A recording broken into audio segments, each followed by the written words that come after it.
peculiar sorrow of the modern world is not that we suffer so much, but that we suffer so publicly, and that our suffering is often amplified by the illusion of perfection projected by everyone else. We have become accustomed to comparing our complex, messy internal reality, the chaos of the actual self, with the highly edited, brilliantly curated, and utterly fictitious image of others. This, my friends, is the comparison trap, a psychological machine built on the premise that your life is a commodity whose value is determined only by its market performance against the perceived wealth of others. This machine runs on the logic of scarcity. If your neighbor appears to have more, then, by definition, there is less for you. You have been trained to view existence not as a shared dance, but as a zero-sum game of acquisition. And where does this machine find its fuel? In the most ancient and persistent delusion of the ego, the need for approval. We live as if our worth were a verdict to be delivered by an external jury. We perform our lives not for the simple joy of living them, but for the anxious anticipation of applause. This performance creates a deep and painful split within the soul, the separation of the self from the image. The image is the polished persona you present to the world, meticulously constructed to solicit praise and avoid criticism. It is your reputation, your social media feed, your job title, your carefully chosen opinions. It is a work of art, and it demands constant, exhausting maintenance. It is a mask, and you are so busy ensuring the mask doesn't slip that you have forgotten the face underneath. The image is an attempt to turn a verb, the continuous process of existing, into a fixed, comfortable noun, a permanent, unchangeable identity. The self is the messy, contradictory, spontaneous, and utterly undefinable process that is actually you. It is the raw feeling, the private doubt, the unvarnished moment. It is the river, while the image is the rigid, beautifully carved dam attempting to control it. The self is the whole magnificent cosmos experiencing itself through this particular organism. The image is merely a small, anxious committee trying to manage the public relations for the cosmos. The entire energy of the modern ego is spent defending this dam, protecting the image from the disruptive flow of the true self. This is why spontaneity is terrifying. Spontaneity might reveal a flaw in the image. Laughter might be too loud, anger might be too raw, silence might be too empty. So, we preemptively edit our own existence, reducing the whole dynamic process of life into a series of calculated performances designed for external consumption. And this tension creates the imposter syndrome. You feel like a fraud precisely because you have successfully convinced the external world that you are the image, while your internal world knows with absolute certainty that you are the self. The more successful the performance, the more terrifying the sense of fraudulence, because the gap between the performer and the person grows wider every day. The imposter is the gap itself, the chronic awareness of the terrifying distance between your official identity and your private reality. The problem with seeking approval is that you are seeking affirmation for something you are not. You seek validation for the image, and every compliment, every like, every nod of recognition is actually affirmation of the fiction. And the fiction is heavy. It requires constant energy to keep the mask glued on. This act of maintenance becomes your primary motivation, replacing spontaneous action with neurotic performance. You are not living, you are performing a life. This is the great self-imposed servitude.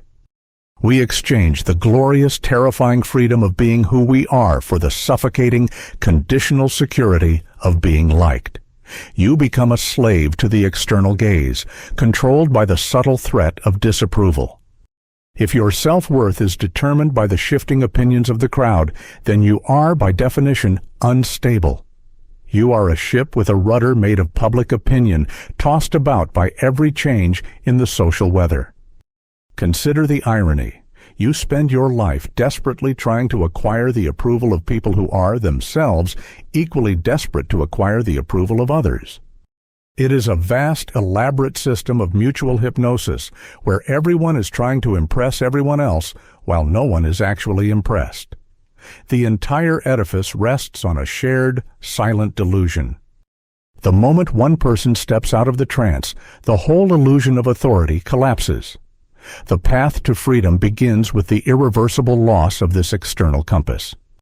You must realize that your image, your reputation, your social standing, it is not you. It is merely a collection of other people's thoughts about you. And those thoughts are not their reality either. They are simply a reflection of their own anxiety, their own conditioning, and their own personal history. The collective opinion of you is merely a cloud of fleeting symbols, utterly without substance. Why would you sacrifice your immediate, vibrant reality for a cloud? The true self, the raw, spontaneous consciousness, has no reputation to defend. It cannot be criticized because it is indefinable. It cannot be improved because it is already the perfect, seamless expression of the cosmos at this very moment. The self is the process, and the process is always sufficient unto itself. The river is not trying to be a better river, it simply flows. To step off the approval machine is to make a radical, courageous choice. The choice to be unpopular in the eyes of the many for the sake of being authentic to the one, your own immediate experience. It is the willingness to let the image crumble, to let the reputation dissolve, to stand nakedly in the light of the present moment, utterly undefended and utterly whole. This surrender of the image leads to the cessation of the perpetual inner warfare. The internal critic, the one who constantly measures you against the ideal image, loses its weapon. It can no longer threaten you with the idea of failure because you have accepted that the image was a failure from the start, a static attempt to capture a dynamic process. When you cease fighting the self in favor of the image, you are left with an abundance of energy, which was previously consumed by the maintenance of the facade. This energy is now available for genuine creative living. The applause you seek from the crowd is merely the distant echo of the approval you deny yourself. Stop trying to earn your own existence. Start living it. The moment you cease trying to prove your worth, you find that it was never in question. The silence of the inner self is the only approval you will ever truly need. And that, my friends, is available right now. Now, let us turn our attention to the great fear that drives this image creation, the fear of spontaneous revelation. The fear that if we stop performing, the world will see nothing. This is the ego's ultimate anxiety, the fear of emptiness. The ego, the image, is a mechanism of grasping. It clings to definitions, titles, possessions, and approval because it is terrified of its own lack of substance. But the reality is that the self, the pure consciousness, is the lack of substance.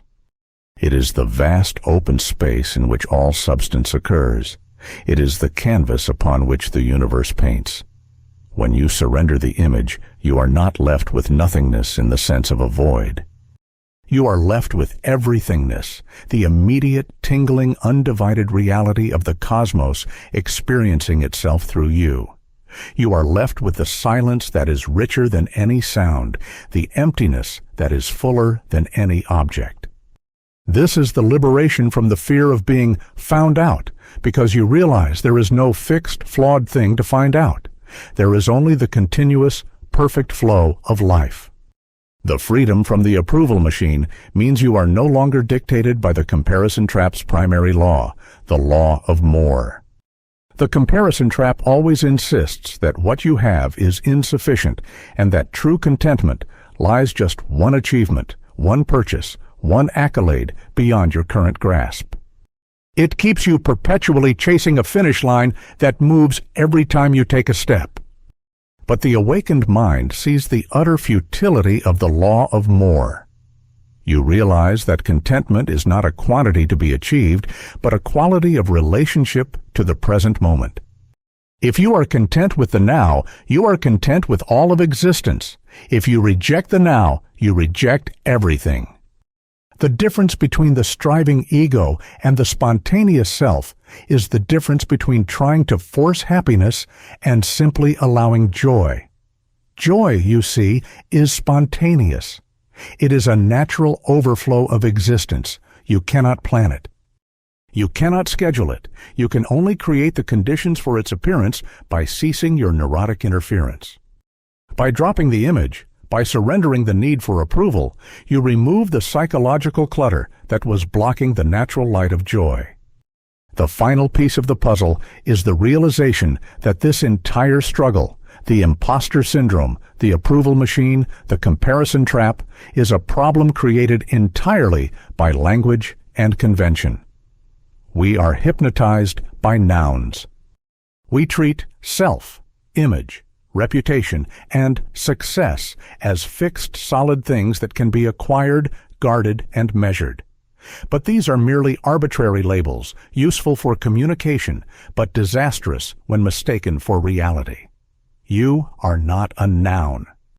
You are a verb. You are a continuous flowing process, and the moment you attempt to freeze the flow, you create the suffering. The moment you define yourself, you limit yourself.